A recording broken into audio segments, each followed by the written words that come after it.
지난 7개월 동안 우리는 코로나19 바이러스와 열심히 싸우고 있습니다. 그러나 코로나19보다 더 해롭고 위협적인 소위 포괄적 차별금지법이 우리를 공격하고 있습니다. 코로나19가 변이를 일으키듯이 자신의 모습을 변장하듯이 차별금지법도 가짜 평등, 가짜 인권의 탈을 쓰고 우리를 위협합니다. 코로나19는 우리의 건강을 해치지만 차별금지법은 우리의 영혼을 병들게 합니다. 차별금지법을 막지 못하면 사회 기강이 붕괴되고 가정 질서가 파괴되고 다음 세대가 희망을 잃게 될 것입니다.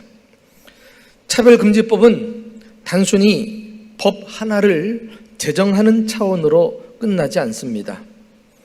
차별금지법이 법으로 제정된다면 사탄마귀는 그 악법을 이용해서 진리를 대적하고 하나님의 나라를 공격할 것입니다.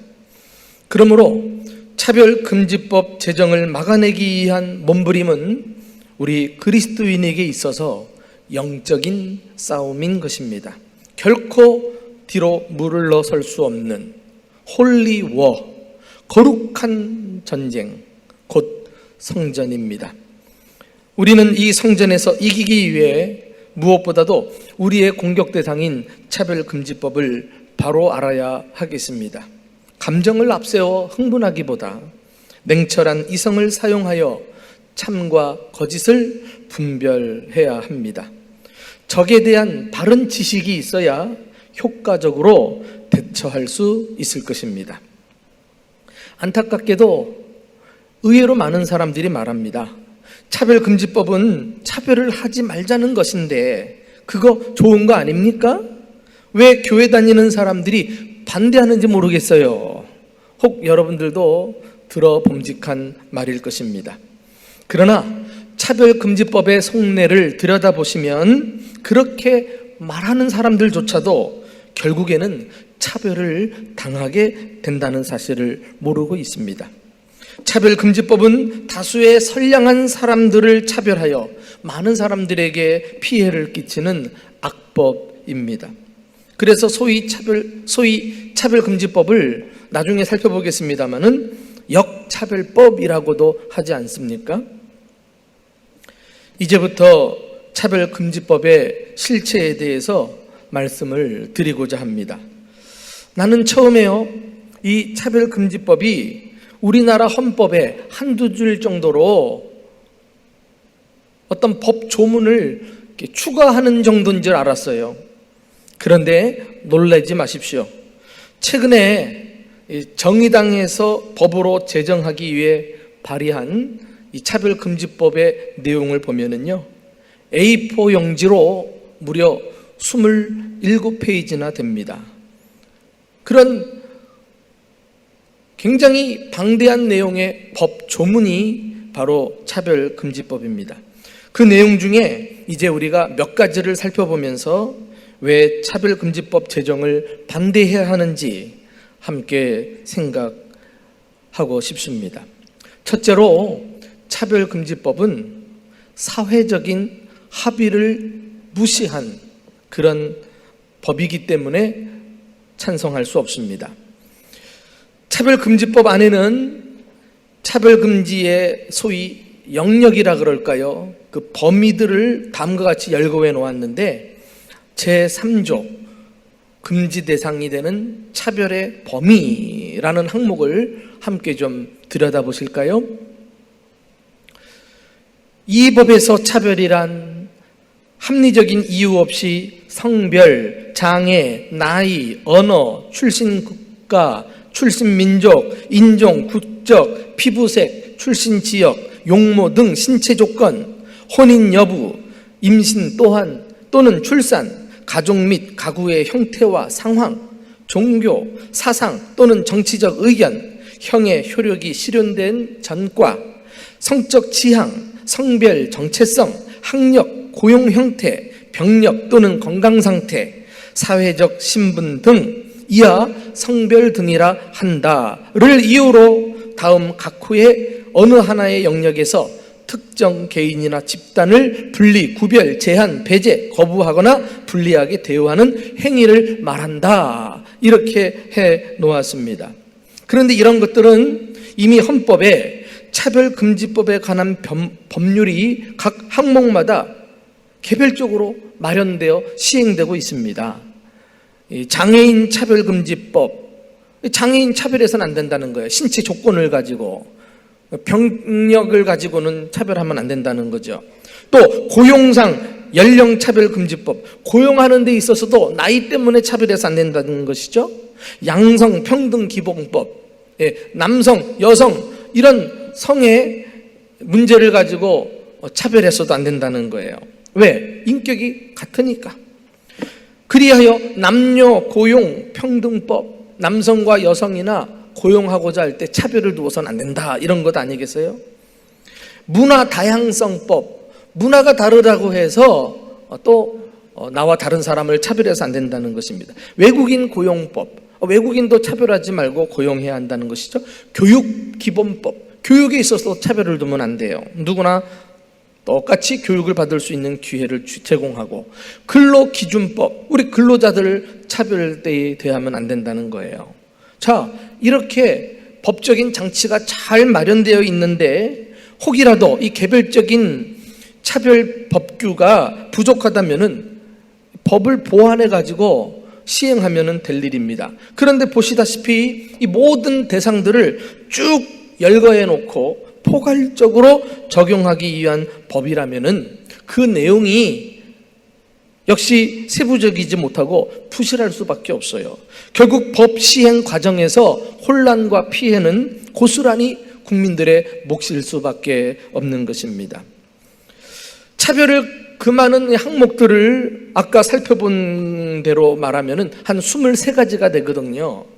이 23가지 범위, 23가지의 영역 가운데서 우리가 특별히 주목해야 될 항목들이 있어요. 바로 성별, 처음에 나오는 단어였죠. 그리고 중간에 딱 들어가 있는데 성적 지향, 그리고 성별 정체성이란 단어들입니다. 이 차별금지법의 모든 문제가 여기서부터 시작이 되어요.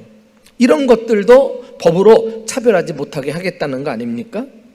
그러면서 이 법 조문에는 이들 단어들에 대해서 다음과 같이 정의를 해 놓았어요. 자, 한번 그 정의를 들여다볼까요? 제2조 한번 보십시다. 이 법에서 사용하는 용어의 뜻은 다음과 같다. 성별이란 여성, 남성 그 외에 분류할 수 없는 성을 말한다. 여러분, 우리가 지금까지 알고 있던 성에 대한 정의와 뭔가 좀 이상하게 다르지 않습니까? 여성, 남성, 생물학적인 성으로서 우리는 각기 남성이든지 여성으로 태어납니다. 그런데 이것 말고 그 외에 분류할 수 없는 또 다른 성이 있다는 거예요. 제3의 성을 인정하고 출발합니다. 이것이 무슨 의미예요? 지금까지 우리가 기준처럼 지켜왔던 남성, 여성이라고 하는 두 개의 성별에 대한 인식을 완전히 파괴해버리겠다는 거예요. 그래서 분별할 수 없는 또 다른 성, 자기만이 내가 어떤 성을 가지고 있는지 판단할 수 있다는 것 아니겠습니까? 그 자신이 결정한 것에 대해서는 누구도 시비를 걸 수 없고 차별해서 안 된다는 핵심이 이곳에 담겨져 있어요.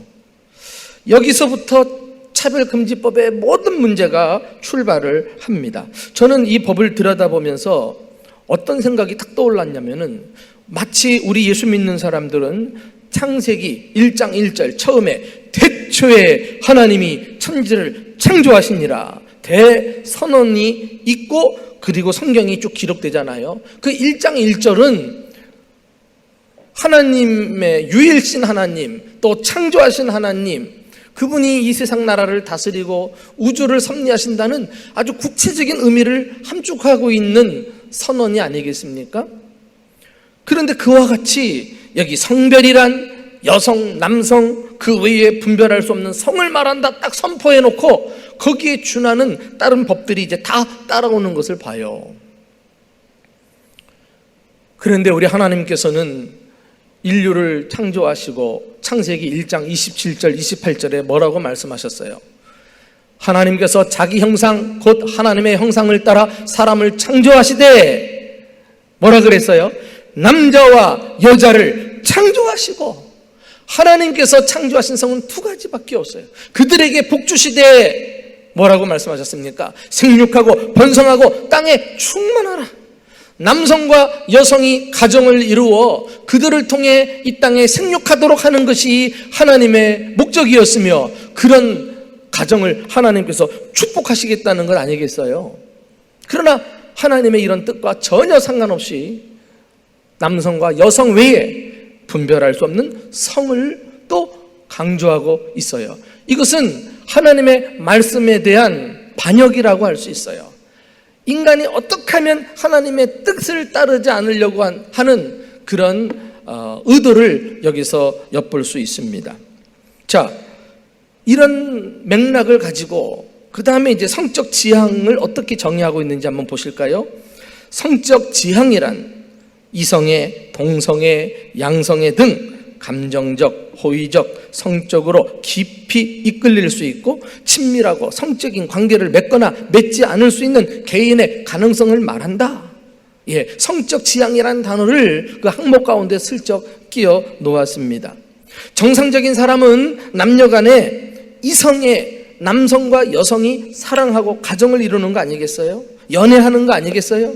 그런데 그것 말고도 동성애, 양성애, 다자성애 등등 비정상적인 이런 관계도 인정한다는 것입니다. 재미있는 것은요, 동성애, 양성애 등이라는 표현을 달아놓았어요. 그러니까 성적 지향은 더 얼마든지 있을 수 있다는 거예요. 학자들의 연구에 의하면 사람들이 고안에는 추구하는 성적 지향은 회개망측한 여러 가지 쾌락의 유형은 40여 가지나 된다 그랬어요. 40여 가지. 그 중에 예를 들면 소아성애, 유독 어린 아이들만 밝히는 거예요. 수간, 짐승과의 교합, 그리고 시체성애, 시체를 보면서도 음욕을 품네. 기계성애, 기계를 가지고도 쾌락을 추구하는 이런 전혀 상상할 수 없는 회개망측한 일들을 그것이 또 성적 취향이라고 해가지고 개인이 추구할 때는 차별하지 말아야 된다는 것입니다.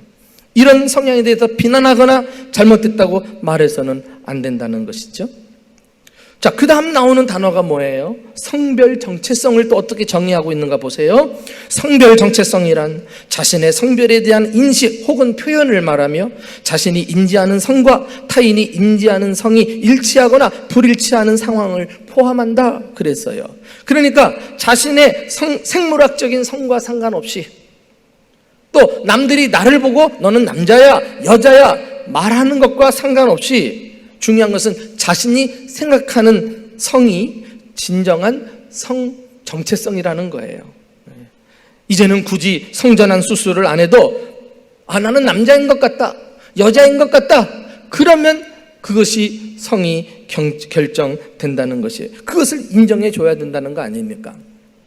예를 들면 남자의 성기를 가지고 있어도 여자 화장실에 가는 것을 금할 수 없게 되는 거예요.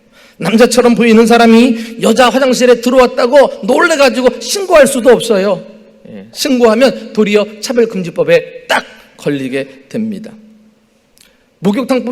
화장실뿐만 아니잖아요. 탈의실, 목욕탕, 얼마나 다양한 우리 생활에 필요한 장소들에게서 이런 혼란이 일어나는 걸 생각하면 아찔하지 않습니까? 또 누군가가요 어떤 건물을 사용하면서 남자 화장실, 여자 화장실 따로 두는 거 이거 차별이다 이렇게 주장해가지고 신고가 들어가면 이걸 시정하기 위해서 건물주는 불가피하게요 남자, 여자 함께 쓰는 화장실을 만들어야 돼요. 그래서 여러분들도 보셨을지 모르겠습니다만은 실제 외국이나 우리나라도 어떤 건물은 이렇게 화장실 표시 마크가 있는데 사람을 그려놨어요. 사람이 들어가는 곳이니까. 그런데 이게 남자도 아니고 여자도 아니고 한쪽은 남자인데 또 옆에는 치마를 그리는 여자 그림을 한 이런 사람을 딱 그려놓고 남자 여자가 함께 쓰는 화장실 이렇게 표시해 두지 않았습니까? 실제로 차별금지법이 통과된 해외에서는 스스로 여성이라고 주장하는 남성이요, 여성 화장실과 탈의실을 사용하면서 이것을 악용한 성범죄가 빈번하게 발생하고 있는 상황입니다. 여러분, 누가 성별을 이렇게 정의하라고 했나요? 나는 합의해 준 적이 없어요. 그런 정의에 동의한 적이 없단 말이에요. 성적 지향, 성별 정체성도 그따위로 정의하라는 거 나는 참여해 본 적이 없습니다. 그런데 일방적으로 회개망측한 이상한 개념을 끌고 들어와 가지고 이것을 근거로 법을 만들려고 하니까 그래서 문제가 되는 거예요. 근데 참 강교한 것은 이런 23가지 쫙 열거를 해놓은 다음에 이제 앞으로 이 내용을 다룰 때 맨 처음에 나오는 단어 성별 등으로 앞으로 줄여서 말한다. 이렇게 성별 등으로라고 표시를 해놓고는요, 법조문에 보면은 성별 등으로 인하여 차별을 받을 때 성별 등으로 이런 표현들이 계속 나오거든요. 그 잘 모르는 사람들은 언뜻 봐가지고 성별 차별하지 말도 하는데 하고서 지지할 수 있단 말이에요. 그런데 그 속내를 들여다보면 성별 등이라고 하는 말에 성별 정체성, 성적 취향 이런 것들이 다 들어가 있는 걸 일반인들이 몰라요. 그렇습니다. 차별금지법은 사회적 합의와 절차를 무시하고 일방적인 주장에 지나지 않기 때문에 우리는 반대하는 것입니다. 두 번째, 제가 두 번째 그러니까 이제 중간 정도 끝난 줄 아시죠? 오늘 설교는 대지가 5개입니다.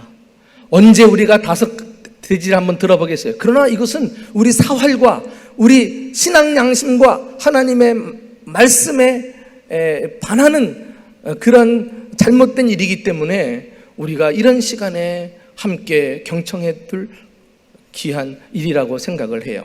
자, 두 번째, 우리는 차별금지법을 반대하는 이유가 그릇된 성의식을 퍼뜨리기 때문에 그렇습니다. 이렇게 성에 대한 개념이 앞서 잘못된 정의를 내리면서 출발하고 있기 때문에 이 법이 통과되면 국민들의 성에 대한 인식이 대단히 왜곡될 수밖에 없어요. 이것을 소위 젠더 이데올로기라고 말합니다. 젠더는 무슨 뜻이에요? 성을 가리키는 섹스와 또 다른 성을 나타내는 단어이거든요. 그런데 이 섹스라는 단어를 사용하게 되면 남성, 여성, 이 성 구분을 하기 때문에 이것은 차별적인 용어다. 그래가지고 이 젠더 이데올로기를 주장하는 사람들은 사회적인 성, 문화적인 성, 자기가 스스로 결정하는 성을 뜻하는 젠더라는 단어를 의도적으로 사용하고 있어요. 그래서 모든 차별을 없애자는 거예요. 그러니까 남성, 여성을 구분하는 단어를 쓰지 말고 성을 자신이 결정하게 해서 앞으로 이력서 같은 데도 양식이 변화될 수 있어요. 거기에는 섹스, 자신의 성이 무엇이냐, 남성, 여성 이렇게 적지 못하게 돼 있어요. 그래서 굳이 성을 표시하는 난이 없어질 수도 있습니다. 왜? 그래가지고 그것 가지고 사람을 상대하면 차별이 된다고 보는 것이죠. 이것이 젠더 사상, 젠더 이데올로기라고 합니다. 이 사람들이 주로 쓰는 단어가요, 성평등이라는 단어예요. 성평등, 언뜻 보면 아주 좋은 말 같지만은 그들이 말하는 성평등은 앞서 제가 설명드린 다양한 성적 취향들을 모두 인정하자는 거 아니겠어요? 이성애든 동성애든 양성애든 다자성애든 등등 모든 것은 다 평등하다는 거예요. 그러니까 우리가요, 성평등 이 단어만 보고 좋다고 지지하거나 따라가면 안 된단 말이죠. 우리가 인정하는 평등은 양성평등 아닙니까? 남성과 여성 이 두 인격은 존중받아야 하기 때문에 평등하다는 것입니다. 그러므로 여러분, 누가요 성차별 금지, 성평등 이런 구호를 외치고 자꾸 이런 말을 하면서 주장하면 동의하면 안 돼요. 이 사람은 젠더 이데올로기를 가지고 있는 사람이구나, 모든 성취향을 다 인정하자는 사람이구나.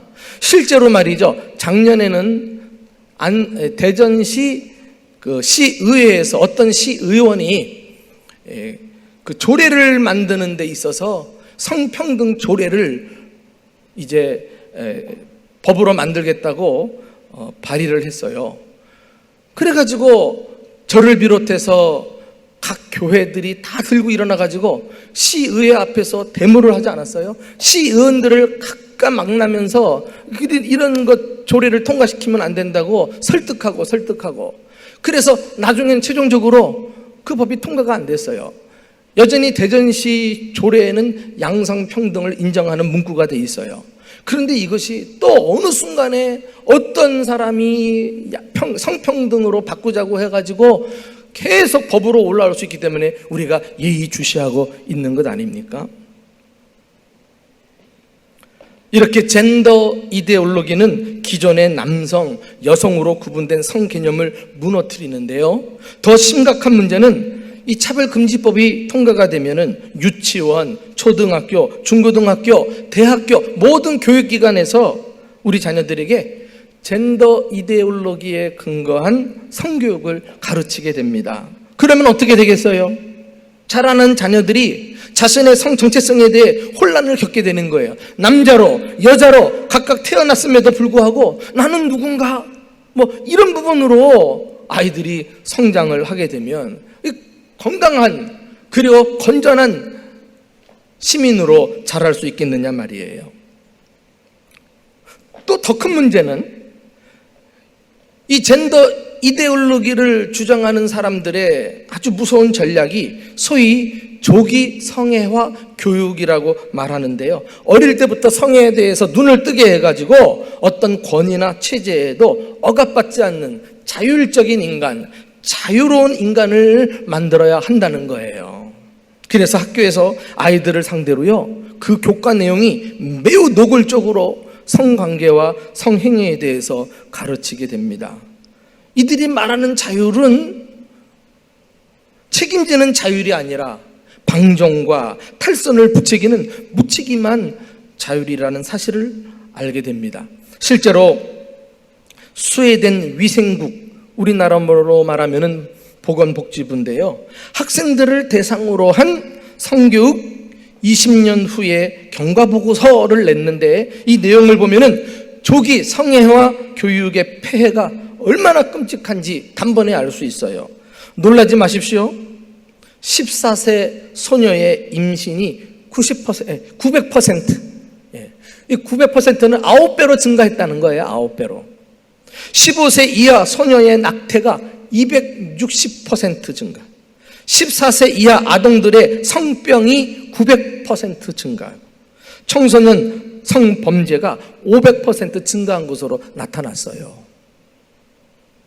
이런 조기 성애화 교육에는 애시당초 우리 자녀들의 인격을 존중하는 것 따위는 없어요. 오직 아이들에게 스스로를 성적인 대상, 성을 위한 수단으로 여기게끔 만들어 버리는 것입니다. 그런데요, 제가 자꾸 안타깝다는 말을 쓰는데 더 안타까운 것은 우리나라에서 차별금지법이 만들어지기도 전에 이미 학교에서 이런 교육이 시행되고 있다는 사실을 아세요? 제가 설교 준비하면서 이걸 성도들에게 보여주긴 보여줘야 되겠는데, 그래야 이 위기를 직감할 수 있는데 이런 내용들까지 설교 시간에 나온다면 이해해 줄까? 무척 고민했지만은 이것은 우리 눈 감고 모르는 척 지나갈 게 아니더라고. 그러는 사이에 우리 어린 손주들, 자녀들은 다 배우고 있는데 이건 현실이니까 여기서 틀어줘도 되겠다 하는 마음으로 이제 동영상 4분 정도 보시겠는데요, 한 인터넷 방송국의 기사 내용이에요. 한번 다 같이 이 점을 보도록 하겠습니다. 그리고 이런 더 충격적인 책도 있습니다. 걸즈 토크라는 책인데요. 이것은 지금 온 오프라인 서점에서 청소년 등급으로 분류되어 있는데 지금 여가부는 초등학교에 이거를 배포하고 있습니다. 근데 이것을 보시면 여자의 성기를 이렇게 그림으로 이렇게 보여주고 있고요. 충격적이지만 여러분들의 자녀와 손자, 손녀를 위해서 이런 걸 아셔야 합니다. 그리고 여자 초등학생한테 자위를 가르칩니다. 여자도 자위를 한다고 하면서 자위에 대해서 가르치고요. 그리고 초등학생 아이들한테 키스와 섹스의 사이 이런 챕터를 통해서 자세하게 이렇게 묘사를 합니다. 그리고 나서 성관계를 해도 좋지만 콘돔을 써라 이런 취지로 이렇게 콘돔을 끼면 되잖아? 이런 그림을 통해서 아이들에게 가르칩니다. 그걸 왜 초등학생들한테 보여줘? 예. 그래서 이 책도 있고요. 또한 이 책은 엄마는 이건 토끼, 뭔가요, 또? 아빠는 펭귄, 나는 토팽이라는 책입니다. 그림도 귀엽고 굉장히 그냥 뭐 문제 없을 것 같지만 사실은 굉장히 위험한 책입니다. 이게 뭐냐면은 이종 간 결합을 미화하고 있습니다. 엄마는 토끼고 아빠는 펭귄인데 그 사이에서 사랑을 해서 낳은 것이 토팽인데요. 이 토팽이가 뭐 이렇게 엄마 토끼처럼 빨리 뛰고 아빠 펭귄처럼 바다를 쌩쌩 헤엄쳐서 마을을 습격한 늑대를 물리쳤다. 그래서 영웅이 됐다. 그리고 나서 첫눈에 예쁜 거북이를 만나서 사랑에 빠진다 이런 내용인데요. 이것은 저희가 성적 지향, 많은 성적 지향 중에는 수간, 그러니까 동물을 사랑하거나 아니면 좀 패티시라 그래서 인간이 아닌 다른 종을 사랑하는 그런 성적 어떤 취향이 있는데 그것을 미화하면서 아이들에게 이른바 성적 소수자는 영웅이다 이런 것을 암시적으로 가르치고 있습니다. 예, 이 책은 뭐 자꾸 마음이 끌린다면 이런 제목의 책인데요. 책 한 권 한 권을 볼 때마다 막 진짜 제가 너무 충격이라서. 너무 충격적인데요. 여기를 보면 반대로 아주 비슷한 사람들이 사랑할 수도 있으면서 할 수 있어 이러면서 두 남성, 두 여성 커플의 모습을 보여줍니다. 그럼 아이들이 이걸 보고 어떻게 생각할까요? 아, 남성 간, 여성 간 결합도 정상이구나 이렇게 생각을 하겠죠. 그러면서 특히 여자 둘 이 커플은 상체를 노출한 채 노출하고 있습니다. 그래서 가슴을 그대로 드러내 보이고 있죠. 예. 어떤 육체적 성관계를 암시하는 그런 내용을 아이들에게 보여주고 있고요. 이 책의 또 다른 부분을 보시면 이렇게 남성과 여성의 성기를 자세하게 보여줍니다. 그리고 성관계 하는 장면도 이렇게 자세하게 그림으로 보여주면서 남자의 음경이 여자의 구멍에 딱 들어가 얼마 뒤에 음경이 구멍 안에서 하얀 액체를 뿜어내지. 이 액체를 정액이라고 해. 정액에 들어있는 정자는 너무 작아서 맨눈으로 볼 수가 없어. 이 정자들은 여자의 몸속에 있는 난자에게 가려고 해. 이렇게 아이를 가르쳐줍니다. 이런 거를 조기 성애화 교육이라고 하는데요. 아주 이른 나이부터 성적인 어떤 이런 교육을 시킴으로써 아이들을 성적인 대상으로 만들거나 그 대상이 되도록 하는 것을 조기 성애화 교육이라고 합니다. 이런 교육을 받은 아이들은 이런 성행위를 자기도 해도 되는 것으로 생각하고 그 행동을 모방하기 굉장히 쉬운 것으로 알려져 있습니다. 이런 조기 성애화 교육을 담은 책들이 버젓이 지금 여가부 지원으로 학교 도서관에 배치돼 있고요. 또 동성애를 조장하는 그런 내용도 많습니다. 이거는 이제 가족 인권 선언 시리즈인데요. 아빠 인권 선언에 보면 아빠는 뭐 모두 할 수 있고 모두 할 수 있어. 그래서 마지막에 원하는 대로 사랑할 수 있는 권리, 원할 때 아이를 가질 수 있는 권리가 아빠에게 있다고 말을 하면서 이렇게 보시면 두 남성이 아이들을 돌보는 모습을 보여줍니다. 이것도 그러니까는 동성 간 결합이 이것도 권리라는 것을 암시적으로 아이들에게 가르치는 것이죠. 문제는 여성들의 인권과 가정의 가치를 가장 보호해야 될 우리나라 여성가족부에서 말이죠. 이런 책들을 모범도서로 선정해서 초등학교까지 다 비치해 두도록 그렇게 돈을 들여서 지금 초등학생들까지도 보고 있다는 것 아니겠어요? 여러분, 차별금지법은 이 젠더 이데올로기라고 하는 그릇된 성의식을 확산시켜서 사회와 가정과 다음 세대를 파괴하기 때문에 우리는 그 법의 제정을 찬성할 수 없는 것입니다. 세 번째로 차별금지법은 동성애를 옹호하고 조장합니다. 이 차별금지법은 소위 성소수자들이란 말을 많이 하는데요.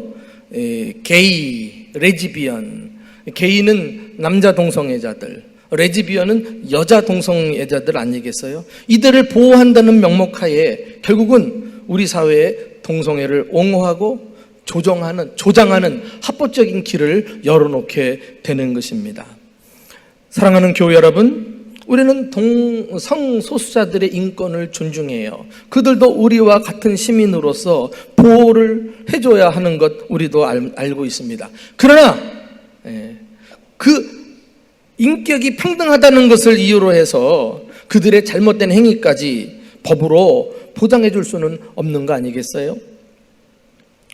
이런 성소수자들은 차별금지법을 등에 업고 궁극적으로는 동성 결혼을 합법화하려는 것이 목적입니다. 그래서 결혼까지도 법으로 보장받으면 우리 사회가 얼마나 난잡해지겠습니까?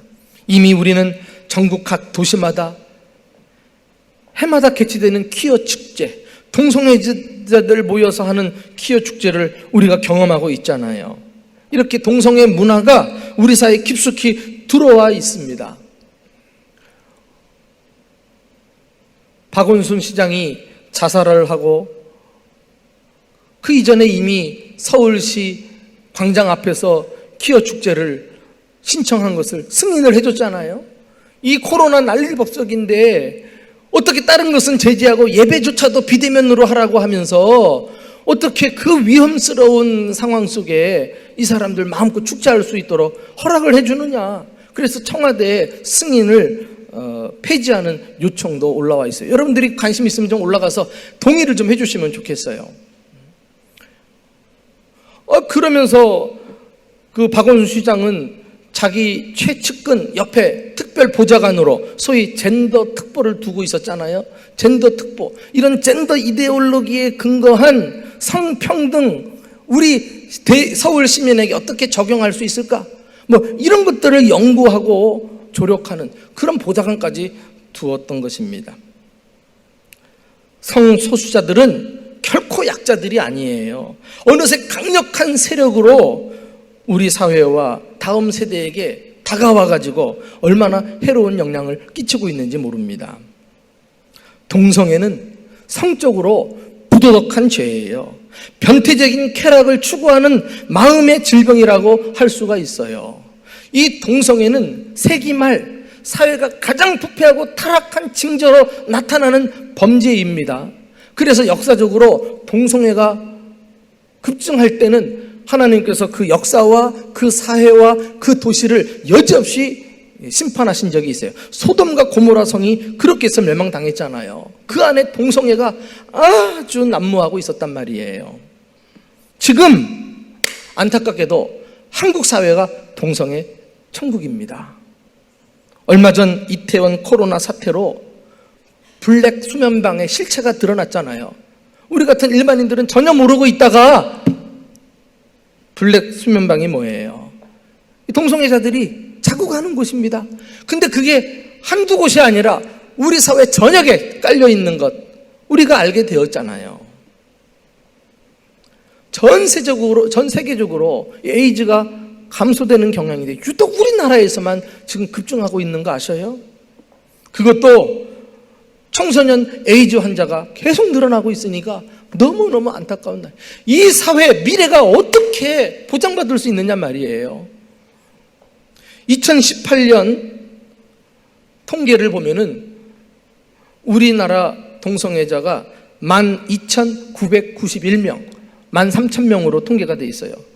그리고 지난해 2019년 한 해에만 신고된 에이즈 환자가 1,222명.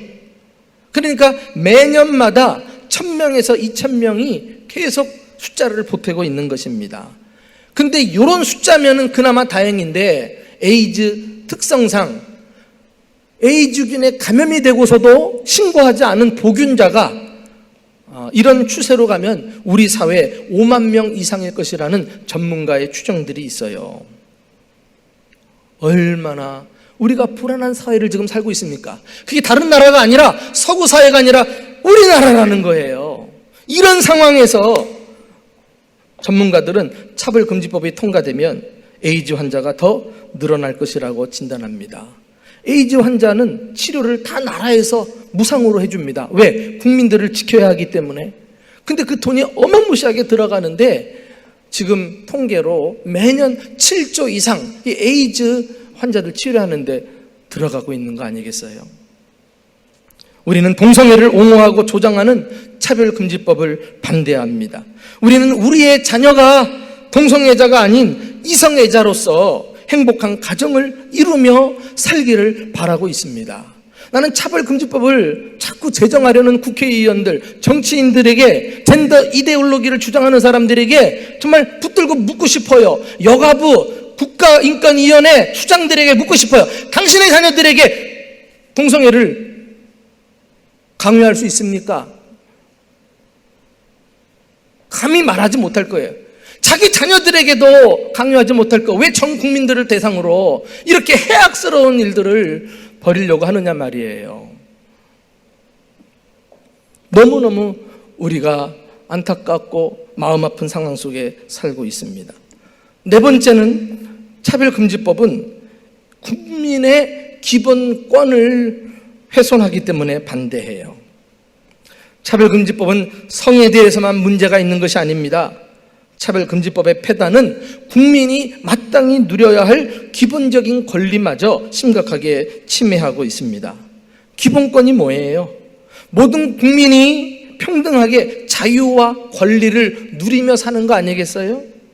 그러나 이 차별금지법은 우리 사회 전반에 걸쳐서요, 표현의 자유, 양심의 자유, 종교의 자유, 교육의 자유, 기업 활동의 자유 등등 각종 자유를 통제하고 있어요. 자, 차별금지법에서 어떤 경우에 차별에 해당된다고 말하는지 그 한 대목을 함께 살펴보겠습니다. 3조 5항이라고 돼 있는데 한번 보세요. 합리적인 이유 없이 성별 등을 이유로 특정 개인이나 집단에 대한 분리, 구별, 제한, 배제, 거부 등 불리한 대우를 표시하거나 조장하는 광고 행위 그랬어요. 합리적인 이유 없이 성별 등이라는 이유로, 성별 등이라고 하는 이유, 이것만 보면 안 돼요. 그 안에는 아까 말한 성적 취향, 성별 정체성, 회계망측한 그런 정의까지 다 포함되어 있는 거, 싹 숨어 있는 거 아니겠어요? 그런 등의 이유로 특정 개인이나 집단에 대한, 소수자에 대한 차별을 하면은 안 되는데, 불리한 대우를 표시하거나 조장하는 광고 행위 등을 금한다는 거예요. 그거 하면 차별이라는 거예요.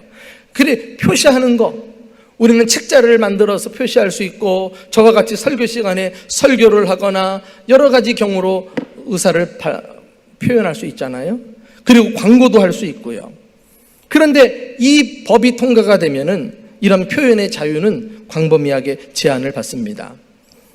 동성애에 대해 부정적인 측면을 이야기하는 것도 차별에 해당이 되어요. 제가 앞서 동성애는 부도덕한 죄입니다, 마음의 질병입니다, 이렇게 얘기했는데요, 이제 더 이상 그런 얘기를 할 수 없다는 거예요. 왜요? 누군가가 내 설교를 듣고요, 아, 나는 목사님의 설교에 상처받았어요, 수치와 혐오를 느껴요 하면서 국가인권위원회에 신고를 하게 되면 그것만으로도 나는 조사를 받게 돼 있어요. 그런 주제를 가지고 포스터나 홍보 책자도 만들지 못합니다. 근데 재미있는 것은요, 앞서 차별금지법이 통과된 영국의 경우를 보면은 매스컴에 동성애 광고는 허용을 해주는데 반동성애 광고는 불허해요. 얼마나 아이러니합니까? 그러니까 차별금지법이 또 다른 차별을 낳는 거예요. 이것을 역차별이라고 하지 않습니까? 이 차별금지법을 찬성하는 사람들은 요 대목에 와가지고요, 뭐라고 말하냐면, 어떻게 목사님이 교회에서 설교하는 것까지 제재할 수 있겠습니까?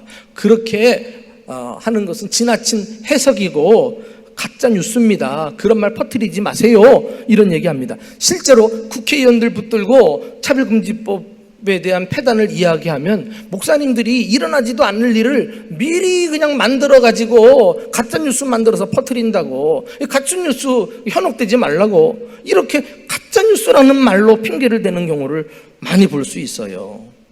그러나 우리 교회 출신 안창호 장로님 같은 전 헌법재판관은 차별금지법에 따르면 목사의 설교도 차별 대상이 될 수 있다고 법 해석을 내려주셨어요.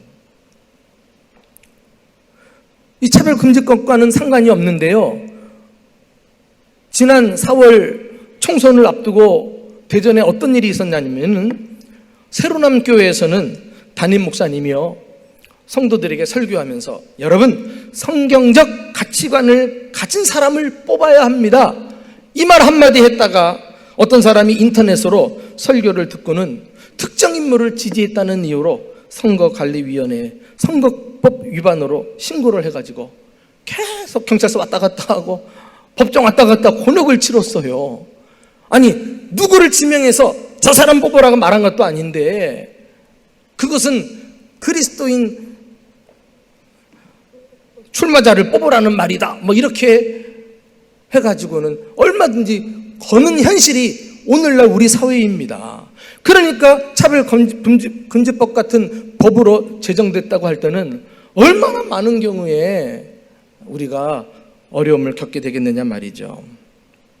그리고 목사님이 교회 안에서만 설교합니까? 외부에 나가서 올바른 가정생활, 성생활에 대해서 얼마든지 강의를 하고 방송으로 내보낼 수도 있어요. 그런데 그것이 성소수자와 같은 특정 사람들이 들을 때 차별이다 그러면은요, 그럼 차별금지법에 접촉이 되는 거예요. 더 이상 차별금지법이 통과되면 동성애를 비판할 수 없게 됩니다. 자기들 할 얘기는 다 하면서 말이죠. 목사의 설교만이 아니에요. 학교 같은 교육기관에서도 심각한 문제가 발생이 됩니다. 한번 31조를 들여다보실까요? 자, 31조. 31조는 교육기회의 차별금지인데요. 교육기관의 장은, 교장은, 선생님은 성별 등을 이유로 교육기관의 지원, 입학, 편입을 제한, 금지하거나 교육활동에 대한 지원을 달리하거나 불리하게 해서는 안 된다. 이랬어요. 무슨 말이에요? 차별금지법이 통과되면 특수학교 있잖아요. 여자대학교라던가 또 신학대학이라던가 이것은 대상을 뽑을 때 역시 설립 취지와 교육 이념이 특별하기 때문에 거기에 맞는 사람들을 불가피하게 뽑을 수 있어요. 그러나 이런 자격 조건에 부적합한 사람이 나는 들어오겠다고 그렇게 요청을 하고 신청하면 법으로 막아낼 수가 없어요. 왜? 제지하면 차별금지법에 걸리니까. 신학교에 동성애자가 오겠다. 그래서 난 동성애 목사가 되겠다. 막을 수가 없어요. 또 32조도 한번 보실까요? 32조. 교육기관의 장은 교육 목표, 교육 내용, 생활지도 기준이 성별 등에 대한 차별을 포함하는 행위를 하여서는 안 된다. 교육 내용에 있어서 또 기타 유사한 경우에 차별해서는 안 된다는 거예요. 한마디로 차별금지법은 교육 현장에서도 성에 대한 올바른 교육을 실시할 수 없게 됩니다. 반면에 앞서 설명한 젠더 이데올로기에 기반한 그릇된 성교육은 적극적으로 시키게 돼요. 차별금지법이 통과된 나라에서 행해지고 있습니다. 앞서 우리가 동영상을 봤습니다마는 우리나라는 아직 통과되지도 않았는데 저학년 학교에서부터 시행되고 있지 않아요? 이것이 법의 날개를 달면 여러분 그 결과를 우리는 뻔히 내다볼 수 있잖아요. 이게 왜 가짜 뉴스예요? 왜 일어나지 않을 일 가지고 왜 미리 걱정하느냐는 거예요. 누가 책임지려고 그런 말을 함부로 하냐 말이에요. 실제로 미국 캘리포니아주의 모든 공립학교는 차별금지법을 제정하고 의무교육법에 따라서 동성애자, 양성애자, 트랜스젠더, 성전환한 자들을 옹호하는 교육이 의무화되고 있습니다. 여러분, 이런 일이 현실로 일어날 때 이 차별금지법으로 인한 가장 큰 피해자는 누구일까요? 그 대상이 누구예요? 바로 우리 자녀들입니다. 다음 세대예요. 이 아이들은 마치 하얀 도화지처럼 그런 깨끗한 아이들인데 거기다가 남자와 여자가 아닌 또 다른 성, 학자들은 20개 이상의 성을 언급하는데요. 그런 것들을 자꾸 배우면은 얼마나 성장 과정에서 정체성이 흘리겠느냐 말이에요. 실제로 영국에서는 자신의 성을 전환하는 아동의 비율이 급격하게 증가하고 있습니다. 남자아이가 말이죠. 나는 여자예요. 뭐 이러는 거죠. 자, 여러분, 차별금지법은 지금 살펴본 대로 표현의 자유, 종교의 자유, 또 교육의 자유뿐만 아니라 기업하는 사람들, 기업 활동의 자유도 크게 위축을 받게 됩니다. 한번 그 내용을 읽어볼까요? 제10조 모집 채용상의 차별금지. 사용자는 모집 채용을 할 때에 다음 각 호의 어느 하나의 행위를 하여서는 안 된다. 성별 등을 이유로, 이 성별 등을 이유로라는 말, 그 속에 이런 어마무시한 전략과 그리고 잘못된 가치관과 사상이 들어가 있는가를 알아야 돼요. 성별 등의 이유로 모집 채용의 기회를 주지 아니하거나 제한하는 행위, 모집 채용 광고 시 성별 등을 이유로 배제한 행위, 서류 지원 및 면접 시 직무와 관련 없는 성별 등의 정보를 제시 요구하거나 채용 시 성별 등을 평가 기준으로 하는 행위, 이런 것들이 일체 금지가 되는 것입니다. 기업이 뭡니까? 자유주의 시장 경제 체제에서 자유롭게 기업주가 직원을 뽑고 물건을 판매하는 일을 하는 게 아니겠어요? 그런데 차별금지법은 이 고용주가 마음대로 할 수 있는 것조차도 딱 법으로 금하고 있어요. 여러분들이 회사, 기업 그러니까 뭐 쉽게 자기 문제가 아닌 것 같아가지고 와닿지 않는데요. 이것을 교회로 한번 가정을 해보세요. 교회에서도 직원을 뽑습니다. 여기에는 교육자님들도 포함이 되고요. 사회, 나라에서는 교육자도 근로 기준에 근거하기 때문에 법으로는 다 직장과 같은 사업체로 보고 있습니다.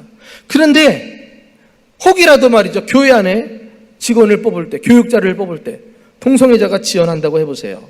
그걸 목사가 뽑을 수 있겠어요? 근데 거절을 하게 되면은 차별금지법에 딱 걸리고 마는 거예요. 혹시 이 사람이 다행히 잘 피해서요 직원으로 채용이 됐다 칩시다. 근데 후에 동성애자라는 것이 밝혀지게 되면 어떡하겠어요? 당연히 교회는 내보낼 수밖에 없어요. 그런데도 내보낼 수가 없게 됩니다. 왜요? 그렇게 하면은 교회는요 국가인권위원회와 또 동성애 단체들로부터 집중 공격을 받게 되고 제재를 받게 되어요. 이것이 우리가 곧 벌어질 안타까운 현실일 수 있습니다. 더 심각한 문제는 앞으로 이단이나 거짓 사이비, 종교, 이것도 비판할 수 없어요. 또 해로운 어떤 종교도 우리가 해롭다고 잘못을 조목조목 따지면서 이야기할 수 없어요. 요즘 이슬람 종교에 대해서 말이 많잖아요. 그 이유는 이슬람 종교가 가지는 독특한 그 문화가 우리나라하고 맞지 않고 우리 사회의 미풍양속을 해치기 때문에 그래요. 이슬람교는 어떤 종교예요? 일부 다처제를 허용하는 종교입니다. 그 안에서는 여성의 인권은 찾을 수 없습니다. 물건처럼 취급을 당하고 유린당하는 그러한 종교예요. 거기다가 자신들의 종교의식, 기도하는 거, 이건 뭐 다 따라야 한다는 거 아니겠어요? 심지어 먹는 음식까지도 할렐 음식이라 그래가지고 다른 음식은 못 먹게 돼 있어요. 이거 어줍잖이 받아들였다가는 할렐 음식 가져다가 먹어야 되고 기도 시간에 기도해야 되고 국제 결혼해가지고 이슬람과 결혼했던 여성들이 얼마나 불행하게 사는지 모릅니다. 그런데도 이런 이슬람이 잘못됐다고 비판하고 배격하면 종교차별이라 해가지고 법에 또 걸리게 되어요. 군대는 어떻습니까? 성별 등의 이유로 차별해서 역시 안 되게 돼 있다는 거예요. 그래서 동성애자들, 성전환 자들, 트랜스젠더들이 그냥 들어와가지고 생활을 해도 막고 제재할 법이 없어요. 이렇게 되면은 군대가 효과적으로 전쟁을 수행할 수 있느냐 말이에요. 군 사기와 군 전투력이 현저하게 군대라고 말할 수 없죠. 힘은 저하되고 말 것입니다. 그렇습니다. 국민의 기본 권리를 훼손하고 사회 질서를 전반에 걸쳐서 파괴하는 차별금지법을 우리는 반대합니다. 차별금지법은 기업, 학교, 행정, 문화, 종교, 군대, 그리고 기타 등등의 사회 모든 기강을 무너뜨리기 때문입니다. 자, 마지막으로 차별금지법을 반대하는 이유는 다수의 국민을 역차별하는 결과를 낳기 때문에 그래요. 앞서 정의당에서 법으로 제정하기 위해 발의한 차별금지법을 말씀을 드렸는데 그 A4 용지에 분량만 27페이지나 달한다고 그랬잖아요. 그런데 그 27페이지 중에서 12페이지부터는요, 소위 차별금지법 제재에 대한 경우들을 하나하나 밝히고 있어요. 그리고 그것을 어길 경우는 어떻게 징벌하겠다고 하는 소위 처벌에 대한 규정이 들어 있습니다. 그러니까 차별금지법 전체로 보면 2분의 1 이상이 넘는 분량이 강력하게 규제를 하는 법이라고 할 수가 있어요. 자칫 잘못하면, 우리가 속된 말로 잘못 걸려들면 억울하게 법에 접촉이 돼가지고 처벌을 받을 수 있게 됩니다. 자, 우리 처벌 조항을 한번 잠깐 눈여겨보실까요? 제 44조 한번 보십시다. 44조. 국가인권위원회는 차별금지 시정명령을 받고 그 정한 기간 내에 시정명령의 내용을 이행하지 아니한 자에 대하여 3천만 원 이하의 이행 강제금을 부과할 수 있다 그랬어요. 또 국가인권위원회는 시정명령을 받은 자가 계속해서 시정명령의 내용을 이행하지 않는 경우 대통령령으로 정하는 바에 따라 해당 내용이 이행될 때까지 제1항에 따른 이행 강제금을 다시 부과할 수 있다 그랬어요. 여러분, 차별했다고 즉시 모두 형사처벌 받는 거 아니에요? 징역살이 하는 거 아니에요? 물론 이 안에는 경우에 따라서 1년 이하 징역에 대한 그런 법조문도 있어요. 그런데 그 전에 강제 이행금이라는 벌금을 때려가지고 강력하게 제재를 가할 수 있게 해놨어요. 벌금의 최고 액수가 3천만 원이라니까. 또 손해배상 법도 있는데 2배 내지 5배로 손해배상을 해주라는 거예요. 최소 금액이 500만 원에서부터 시작이 되어요. 어떤 사람들은 차별금지법은 절대 규제법이 아니다, 뭐 이렇게 이야기하는데요.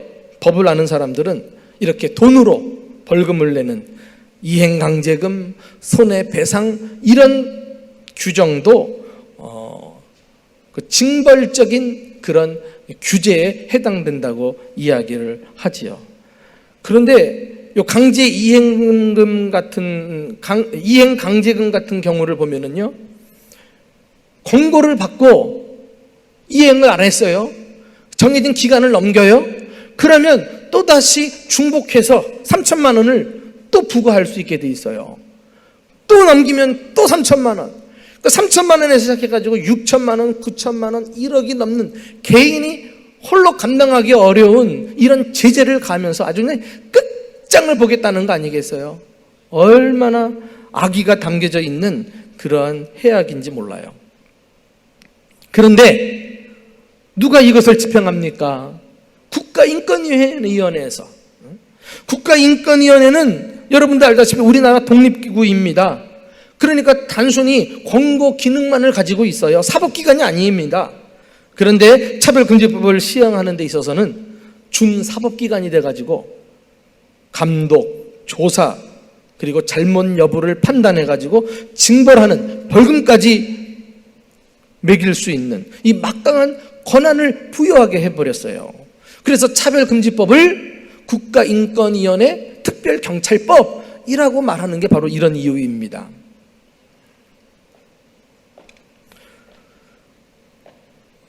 이 법에 보면은 국가인권위원회는 각 기관마다, 각 회사나 각 조직체마다 인권센터를 두게 돼 있어요.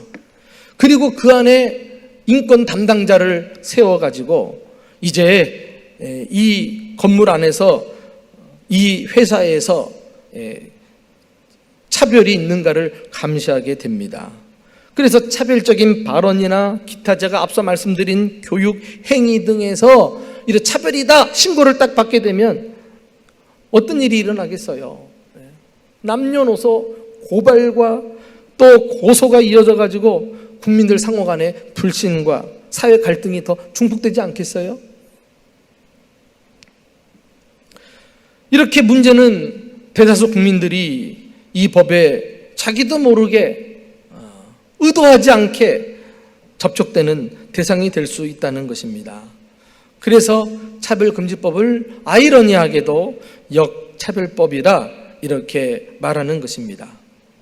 우리는 소수를 위하기보다 다수의 선량한 시민을 역차별하는 차별금지법을 반대합니다.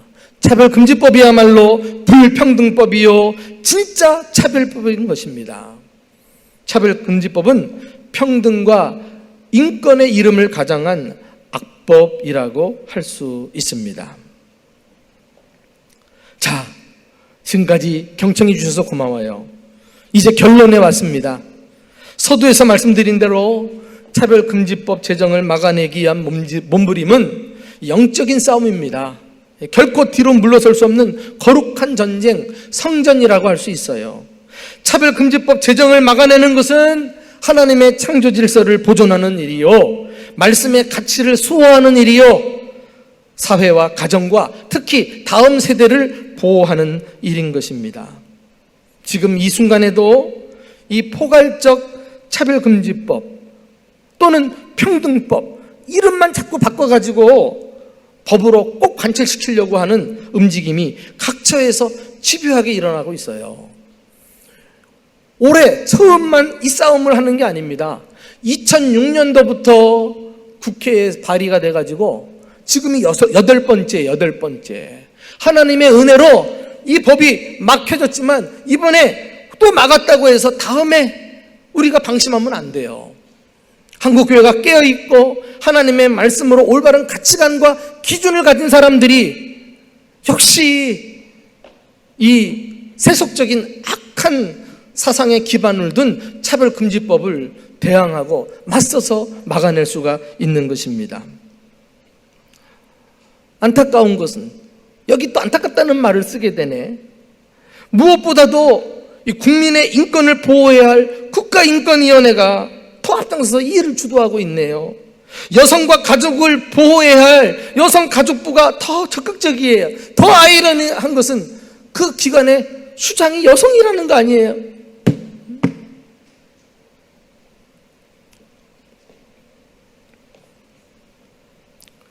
그러나 아무리 더 드센 세력으로 이 법을 관철시키고자 다가온다고 해도 교회들이 바로 깨어있는 한 저들의 시도는 결코 성공하지 못할 줄로 믿습니다. 여러분, 한번 사진 몇 장을 보시겠는데요.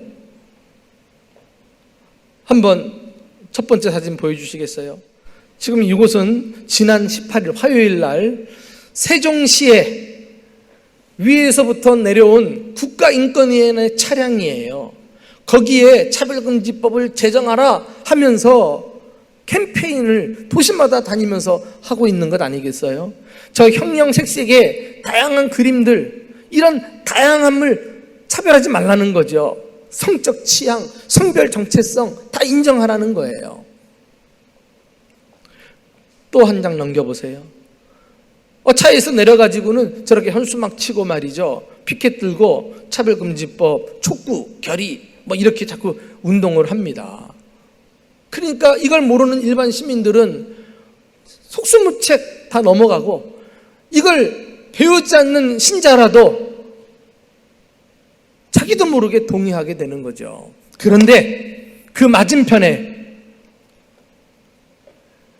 이 차별금지법을 막아내기 위해 반대 시위를 하는 한 사람이 있었으니 저렇게 쉽게 지나가면서도 눈에 들어올 수 있도록 도표화해가지고 차별금지법의 문제점들을 잘 만들어서 척을 들고 있어요. 저 끝에 한 여성이네요.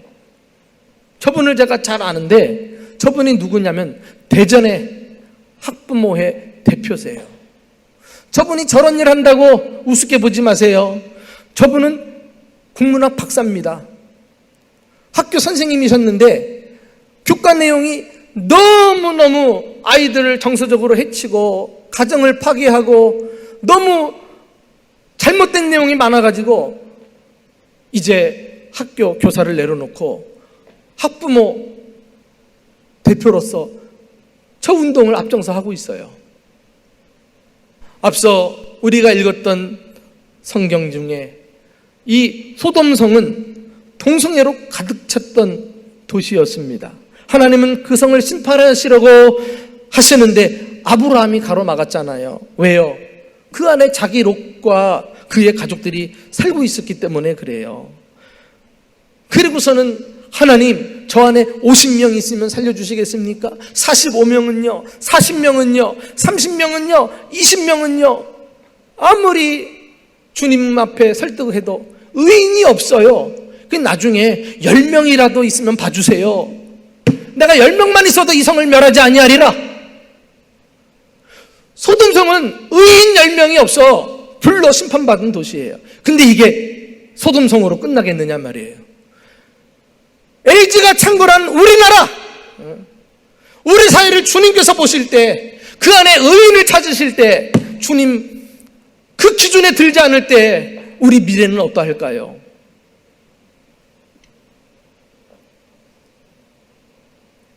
여기 시의원도 계시고 각 분야에서 전문인으로 활동하는 분들도 계시고 중직자도 계시고 학생도 있고 젊은이도 있고 무명의 성도도 있지만은, 여러분, 우리가 신앙 양심을 가지고 하나님 말씀의 가치를 붙들고 산다고 할진데, 우리가 올바른 법이 세워지고 이 땅에 하나님 나라가 제대로 세워지도록 하는 일에 우리가 쓰임받아야 할 줄로 믿습니다.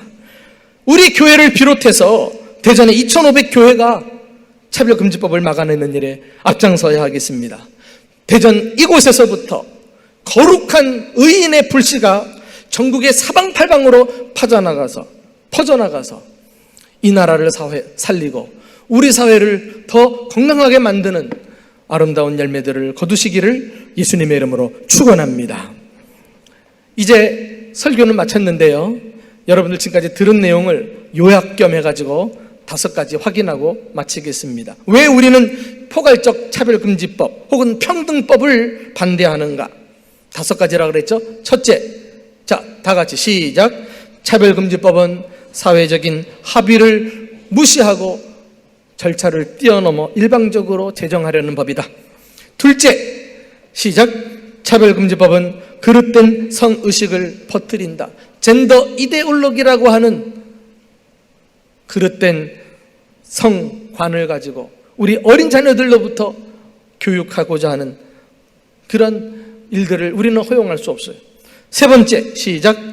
차별금지법은 동성애를 옹호하고 조장합니다. 우리 사회, 우리가 지켜야 되겠습니다. 네 번째, 차별금지법은 국민의 기본 권리를 훼손합니다.